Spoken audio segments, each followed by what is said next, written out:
Hello and welcome to FP Live. I'm Ravi Agrawal, Foreign Policy's Editor-in-Chief. When Donald Trump recently said the United States would take over Gaza and develop it into a Riviera of the Middle East, it took up a significant part of the media's attention for several days. And perhaps rightly so, as about a dozen writers have pointed out in FP, the shock announcement was illegal, nigh impossible, and very likely to backfire. The US president is continuing to promote his idea, with Jordan's king visiting the White House today.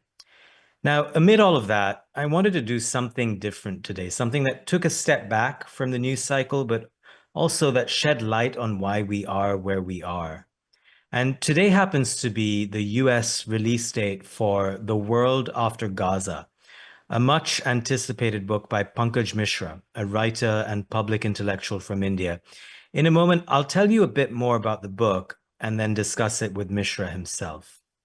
If this is your first time on FP Live, here's how we do it. These are usually 40-minute conversations with experts or policymakers. We take subscriber questions. If you want to join in, hit the subscribe button. Use the code FP Live for a discount. We're also a podcast, which I urge you to follow wherever you get your audio. So, The World After Gaza. We excerpted a part of the book over the weekend. There's a link on this page. I urge you to read it and the book. It's a very ambitious book, drawing on hundreds of sources about the history of Israel. And what makes Mishra's book different from the canon, I think, is that he overlays his recounting of how the Holocaust came to be remembered with the legacy of slavery and colonization. And when you look at it from that lens, Mishra shows the world's perception of what has happened in Gaza over the last 16 months can often be polarized, often along what he calls the color line. Well, let's explore all of that and more with him directly. Mishra has written several novels and books, such as The Age of Anger, From the Ruins of Empire. We are here, of course, to discuss the world after Gaza. Pankaj Mishra, welcome to FP Live. Thank you, Ravi. Congratulations on the book. Before we get started, I also just want to start with one thing that is so important in these conversations, and that is empathy. And I think you managed to do this in the book. I am, however, struck by how so many people are unable to muster empathy for one side or the other. October 7 was awful. There was something truly evil in how it was planned. And the Israeli people have been through a lot, as have Jews everywhere. But two things can be true at once. Israel's revenge since October 7 has been awful, illegal, and far, far too many innocent civilian lives have been lost, all of it broadcast on smartphones around the world. There's an ongoing case at the ICC charging that Israel has committed genocide, crimes against humanity, and war crimes. All of that said, Pankaj, just to kick us off now, tell me why you chose to write this book. Why this? What are you trying to argue that you think is missing from the canon of books on this topic? I think, obviously, Ravi, I wouldn't have written this book had October 7 not happened and we hadn't witnessed this wholly disproportionate Israeli response to October 7. So it was really, week after week, witnessing week after week, month after month of atrocity, of massacres, of children being murdered on a regular basis. I think, there was a kind of accumulation of both despair and sort of hopelessness. And I think I wasn't hardly the only person to feel it. But as a writer, I think one thing you can do is respond to the moment by retreating into books, into sentences, into thinking, into making sense of it on page. And that really was the initial impulse behind the book. There were several very baffling questions I was seeking to answer. The memory, I mean, the very, very sort of basic question about how a nation founded to house the survivors of the Holocaust, how did it end up committing such atrocities on another population of stateless people? this is one of those, large sort of historical questions that have to be answered in all their complex aspects, whether it's moral or geopolitical. We tend only to look at the history of the Middle East, or, sort of Palestinian history, or the history of European Jews. But I think there are larger questions lurking there, larger moral questions lurking there. And I think you have to then take into account the construction of a certain kind of memory of the Holocaust in Israel, which was very deliberate.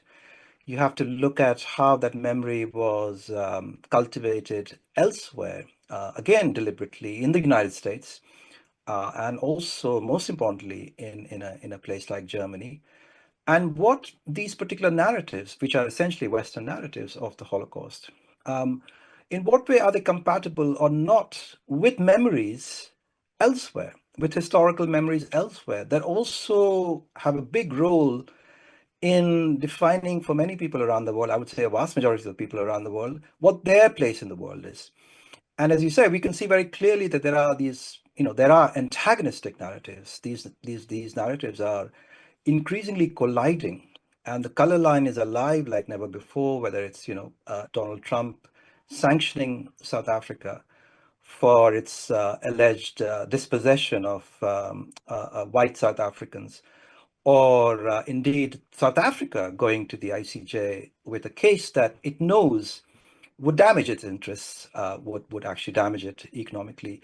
So there are other things going on here that we have to examine. And I think most importantly, I mean, in the end, was, a large part of the book, the second half, I would say, is devoted to exploring whether these antagonistic narratives can be reconciled. Because, it is very clear, I mean, as an editor of foreign policy, you know that what we need increasingly are global institutions, institutions that respond to our actually existing state of living in a heavily networked reality. A reality that actually, in a way, transcends that of the reality created by sovereign nation states. What we see in the case of the United States, or in the case of Israel, is an assertion, a very old-fashioned assertion of an older expansionist kind of nation state. This is, so anachronistic at one level, and also obviously destructive of existing norms, and also, incredibly, I would say, increasingly a dark portent for our future, because, the task is actually to build structures, build institutions that can accommodate Mm, our increasingly, globalist reality. And in fact, what is actually happening, that we are retreating into a sort of, hyper nationalist mindset. mm, So, the last of the book is attempting to respond to this larger situation, and to, at least come up with some kind of an ethical solution to it, so as to not stay with antagonism, not to sort of stay with sympathy, as you put it, for one's own kind, for one's own people, or for the people you think you should be affiliating yourself to. mm. Something that struck me is that your book also reframes not only Zionism and the state of Israel, but the cultural memory of the Holocaust or the Shoah. I read it as creating a sort of decolonial framework for history, one that situates Israel within a framework of Western hegemony and guilt. And so, in other words, Israel is reparations for what the West viewed as the primary moral moment, ignoring what the global South experienced as the primary moral moment, which was decolonization and self-determination.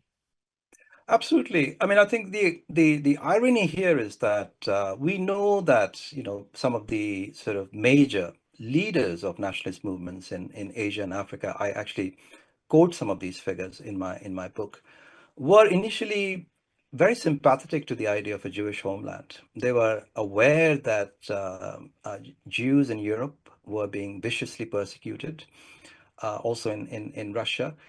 They were extremely well informed of this fact. In fact, someone like Gandhi, who we think of someone, living very remote from all these major developments, he had some of his closest friends in South Africa were Jewish.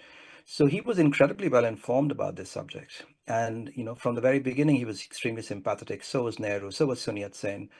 I think, quite apart from what happened after 1948, when Israel came to be identified increasingly with the white West, as it were, and more specifically with the Western mode of settler colonialism, in the early years of the 20th century, European Jews striving for a homeland was seen as fellow victims of Europe by many Asians and Africans. So it's really important to remember that also, these narratives are capable of changing all the time, changing for both the better and indeed in ways that stoke more antagonism and more conflict. So I think, the situation today again is a product of certain historical contingencies. You say guilt. Yes, over the Holocaust, the Western support for Israel initially came out of that guilt. But there was a lot of ambivalence still at the same time about the role of Israel, about Jewish power in general. There were a lot of anti-Semitic tropes existing at the highest levels of the German government or the American government, and it's also important to remember all that. It's much later that Israel comes to be identified exclusively with America, or as Primo Levi put it, another quote in the book, as being seen as a pawn of American imperialism. That's a sort of, construction from the 1960s onwards. And I think, it's important to point this out because in these shifting definitions, you can also sense that these definitions are not fixed, that they keep on changing, and there are external circumstances. And if we come to understand those circumstances, we may have actually a role in changing those circumstances.